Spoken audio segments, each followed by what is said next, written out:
Ho, ho, ho. Hey, besties. Welcome to, what is this, office hours? I was about to welcome you to the newsletter. That's what I've been doing this morning. Okay. So, yeah, you can be welcome to Clash and Connect too. Welcome, everyone. We are here, Coach Nyala and Dr. Lisa, bringing all of the conversation to you today. Indeed. So, Hmm. what's the topic, Dr. Lisa? Okay, so I have to say, we missed Hmm. Dean Kathy. So she might We hop miss on. you. She might hop on. We hope to see her, and it's okay if she's having great communication where she needs to have it right now. So, but welcome, besties. All right, Dr. Welcome, Lisa, what's our welcome. topic for today? Okay, well, today I thought I didn't have anything to say, but turns out I do. So, today we're talking about what happens when you as a leader are kind of quietly regretting that star employee that got away, or that star friend or volunteer that didn't, and they didn't tell you why they were leaving. So that could be they quiet quit and then all of a sudden they were really gone. or or or they gave their notice and they refused to answer any questions. Well, it just so happens that miscommunication and misaligned meanings can really set it can really set you up. Yes. And so it's important for us to know how people perceive us, but also for us to probe our team members, our family members, our friends, to see how that's happening. Right? We don't want to be doing all the work and bend ourselves up into pretzels trying to appease everyone except ourselves. So we also want to retain that balance between self and not inflicting ourselves on others. So, Inflicting coach, ourselves. Yes. come through with the miscommunication chaos. So, What has happened to you? miscommunication. I'm one that I'm in this self-awareness, self-reflection mode, and the power of knowing who you are to the core, even in my 40s. Yes. So all you millennials or is it Xers, G's? I don't know. The 20s and 30s, don't judge me. Look, when you get it, you get it. I'm just grateful that I got it. Okay. So I think it's important to know kind of like who you are and the makeup and first and foremost so that you can hone in some of those thoughts or reading between the lines and emails and text messages that may come across Mhm. versus jumping to a conclusion. So, most recently, I had a miscommunication in a text. I have some colleagues that have the same name by chance. So one person texts one thing and it made me think that the other person, not made me think, but I was thinking that the other person had actually said this message and my brain went in a rabbit hole. Like in terms of like, okay, so they don't want to meet with me. Why was and it wasn't specifically me, but it was just this long miscommunication because I didn't take the moment, that very moment, to stop and read it. But when I came to my senses after going down the rabbit trail of they don't want to meet with me, I did something to offend them, all of these thoughts that came in my head, I just picked up the phone and reached out to that person because I had to think about like no one has said this to you. Why are you going down that trail? So thankfully, I was able to alleviate the miscommunication by simply picking up the phone to hear that other person's voice because I, I like to hear people's voice, right? There's so much in between text messages, and then found out that that wasn't the person that sent the message. And that gave real context to what was said. I was like, oh, that makes so much more sense. So all that to say that has been my recent experience, and it had nothing to do with any other person miscommunicating with me, and all about just taking the time to really assess the situations, first starting with me as an individual. But you know what, that's good because you were able to at least catch yourself maybe midway down the rabbit hole and say, okay, well, I should probably get some clarity on what was actually meant there. So Yes. it's good that you have that self-awareness to say, okay, I feel like I'm going in the wrong direction here. Let's stop and actually hash it out. Yes. So in my case, I'm going to share a time when I lost a friend. Uh-oh. It was it was a miscommunication, but it was at the other end of the spectrum. So I'll just tell you the story. So I had a friend who was working in the nonprofit industry, and you know I had now I'm good for quitting a job. Okay, I could quit a job. The longest job I've had was running mainstream Martech for 15 years. That is the longest job I've ever had in my life. Everything else, a year, 2 years. That's it. I'm out. Right. So it just so happened that this is years and years and years ago. I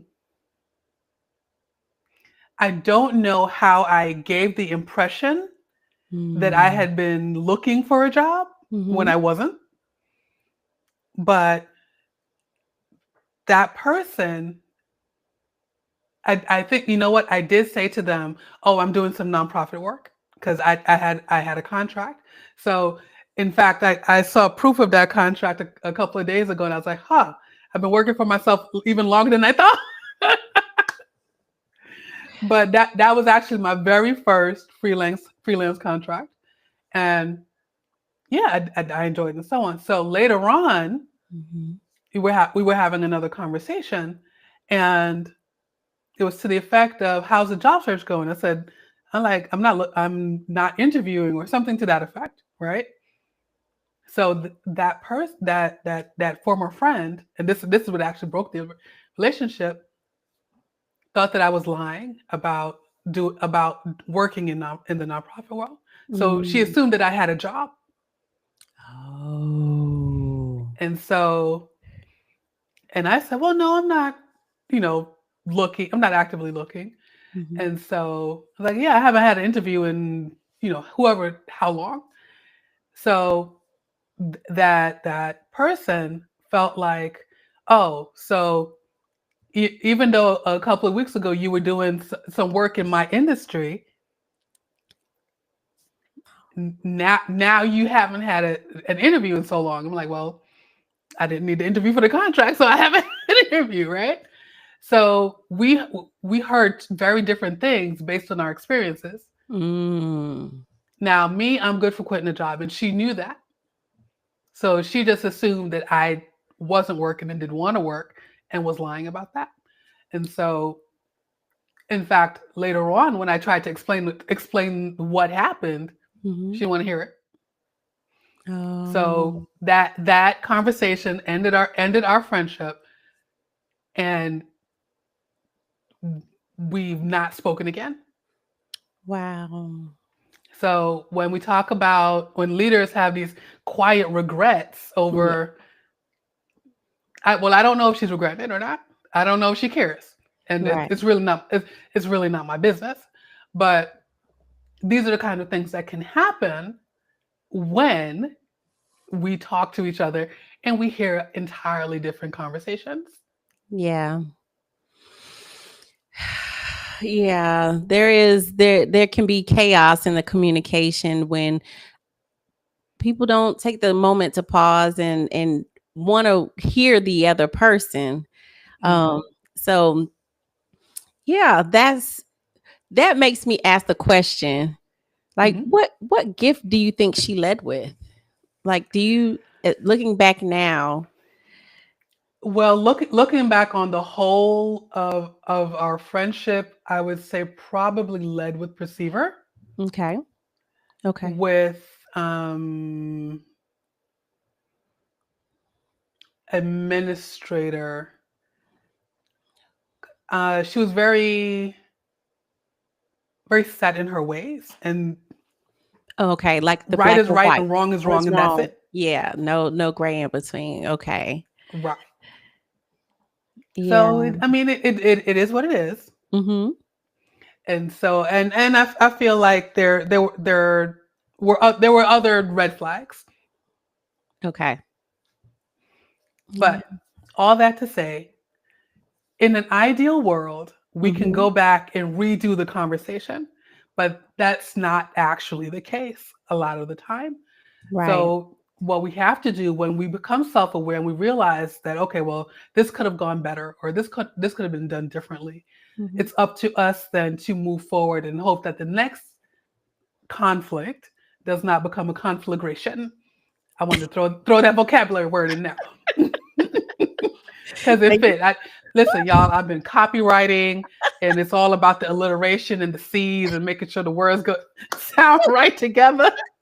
You have to put that on the YouTube and the channel so people can look it up. 'Cause I'm like, she said it, but I don't know how to spell it. All right, I will put conflagration in the notes. I will Yay. comment the definition of conflagration for you. But basically, it blew up. Absolutely. A big Absolutely. five, big five. Yeah. Yeah. It's important that losing the leader of your team or a friend over miscommunication just allows me to remember that it's not about who's right. Um, it's often about not even speaking the same language. Mhm.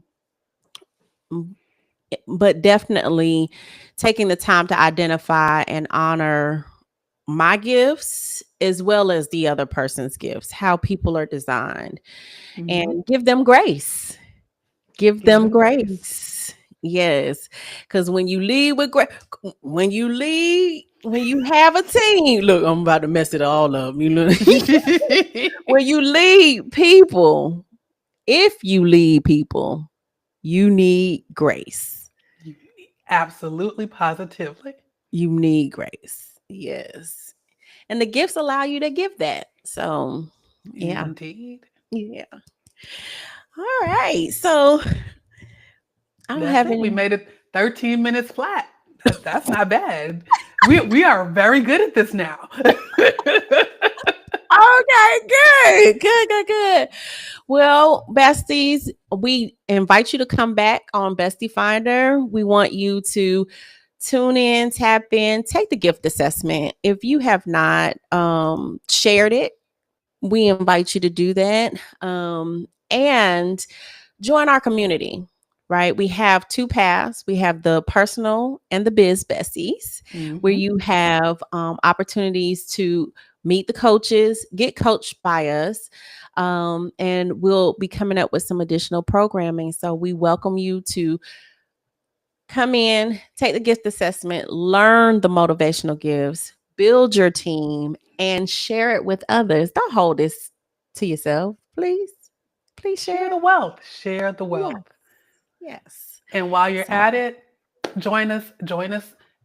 Well, our next edition goes out Sunday. Sign up for Clash and Connect, whoop, whoop, and whoop. you will get your personal invite to join us in the Bestie Finder community, which is now open to free members. So we hope to see you there. Y'all have a fabulous week. Bye, YouTube.